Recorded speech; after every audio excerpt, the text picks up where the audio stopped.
Welcome to another episode of the Plutus Awards Podcast. Our community is filled with hundreds of stories from creators and entrepreneurs just like you.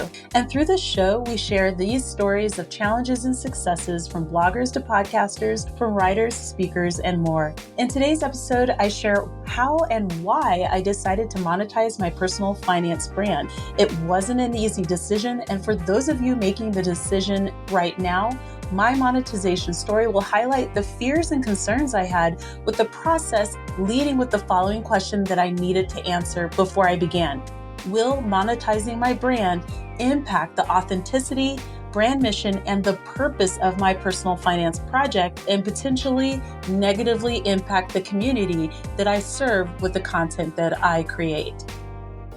In the first episode of this season, I spoke with Harlan Landis, founder of the Plutus Awards, Plutus Foundation, and Plutus Voices events. Make sure to check out that episode if you haven't had a chance. It's a great conversation about the evolution of the Plutus ecosystem and what motivated Harlan to do the work that he does. The main question that the Plutus Foundation will be exploring this season is the tension that content creators in the personal finance space feel when deciding whether or not to monetize their brand. I absolutely felt this tension and nervousness at the time that I decided to monetize my brand, partly because I had to ask myself if I was being inauthentic, greedy, or disingenuous as a person in this space. I thought it would be interesting to share what I thought about, what I was afraid of, and how and why I ultimately decided to say yes to making money as a personal finance content creator. I started blogging about money in 2012, and honestly, what I put out for the first couple of years was messy. I started with Blogger, a free blogging platform, until eventually I decided that I liked blogging enough to tackle using WordPress. I'll never forget sitting in Eric Rosenberg's apartment in Denver, Colorado, wanting to use his DJ turntables on Christmas Eve and hanging out with his girlfriend, who would eventually become his fabulous wife, as he transferred my website to WordPress from Blogger. It's something that I couldn't afford to pay for at the time. He did it for free. I wasn't a prolific blogger, but I was really passionate about the space, the community, and the content that I was putting out there into the world. And my hope was that if I could help at least one person by sharing my story, I'd make a big difference in someone's life, hopefully. 2012 soon became 2013, 2014, and then 2017 arrived. It was around that time that I was really having some deep, private conversations with myself about the value of my time versus what I was putting out and what I was getting paid, like what my compensation was for all these years of free work. I still had debt that I was paying off. I had made the leap into self-employment and was navigating what I enjoyed doing as an entrepreneur. And I was increasingly asking myself the following question: does it make sense for someone in the personal finance space to say no to money, especially when they needed it? They meaning me. And the other question that I literally spent years working through is, how can I make money, still be authentic, and still advocate for the financial changes and empowerment that I talked about on my platform while monetizing a personal finance brand? I didn't want to make money with credit card signups. I loved affiliates, but hadn't found many affiliate programs that were a good fit at that time and that lit me up. And at the heart of the conflict that I was having around monetization was how to do it in such a way that I could still share what I personally believed in without having the products or services that I partnered with negatively impacting my brand or my beliefs. Finally, I figured out a way to monetize authentically while staying true to my brand. So there are 5 things that I did in particular. First, I became incredibly clear about the overall mission of my brand, which is to empower Black and Brown communities while educating and partnering with allied communities to increase access to financial tools, products, and opportunities that were previously inaccessible to these folks. This looked like sharing free content in the form of podcast episodes, leads for projects, and sharing opportunities such as grants, jobs, and scholarships on my platform and social media feeds. Basically, trying to kick the door open and getting rid of financial gatekeeping that was occurring and impacting other people's money. Second, I was really focused on being candid about wanting to unapologetically earn more money. I decided to rebrand my project, and Michelle is Money Hungry was born. I made it clear that I was modeling earning more for other Black and brown women in particular to see and feel good about.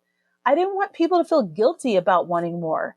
I also shared the statistics that backed up why this initiative was so important, that Black women and brown women were earning significantly less than white men, that we are typically financially responsible for other relatives or friends who needed financial support, that we're battling what we don't know, such as the right wage to negotiate, because wage transparency is not a thing everywhere, that we have to bridge the financial gap that many Americans find themselves dealing with in the form of paying for health insurance, childcare costs, expensive housing, and more.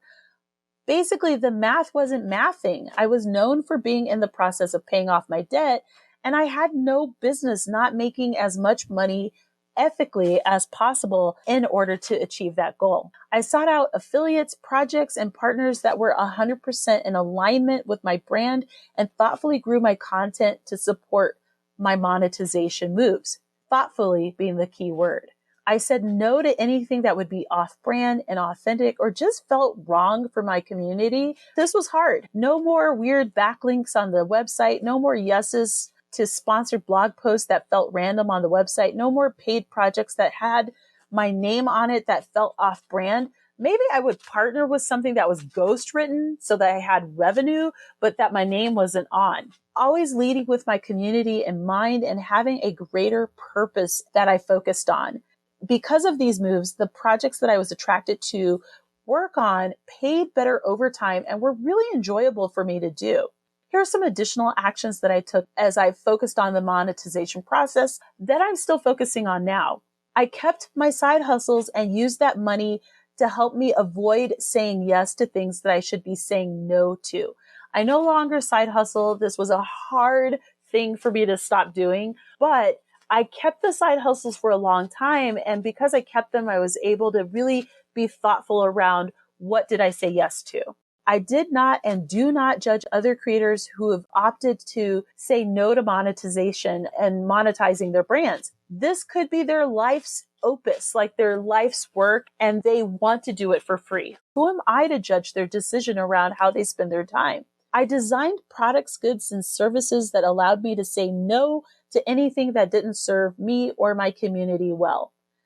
Finally, I added applying for grants and scholarships to my monetization process so that I could continue to create content that served without compromising the integrity of the work, because I was in a partnership with an organization that would say no to what I was doing or dictate what the content would be like. Instead, I sought out grants so that I could create that work and not have that work be compromised. Some last thoughts and reflections. Monetizing your personal finance brand is personal. You earning money, however much you'd like to earn, may create some tension between you and other content creators and maybe your community if it's not clear what your why is and what your intention is behind it.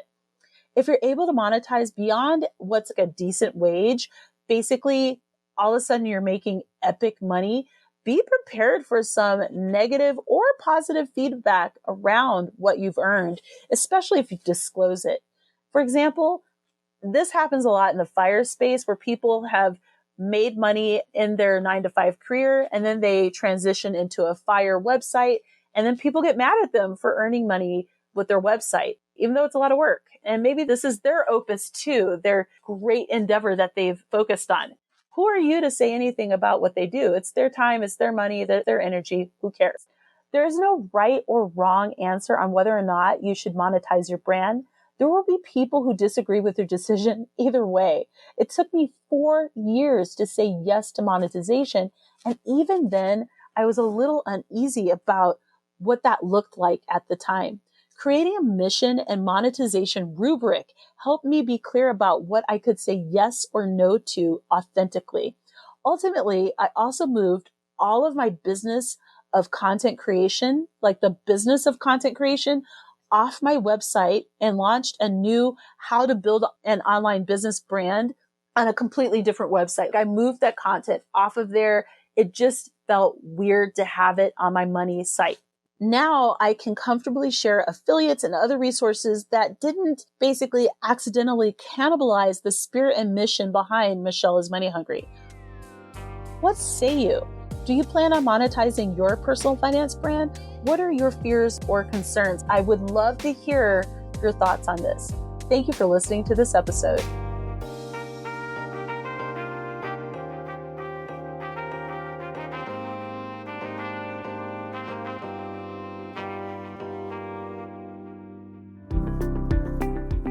Join Julian Sanders, Janice Torres-Rodriguez, Jason Vitug, and more at the Plutus Impact Summit, a virtual event for financial content creators and influencers on July 22nd and 23rd.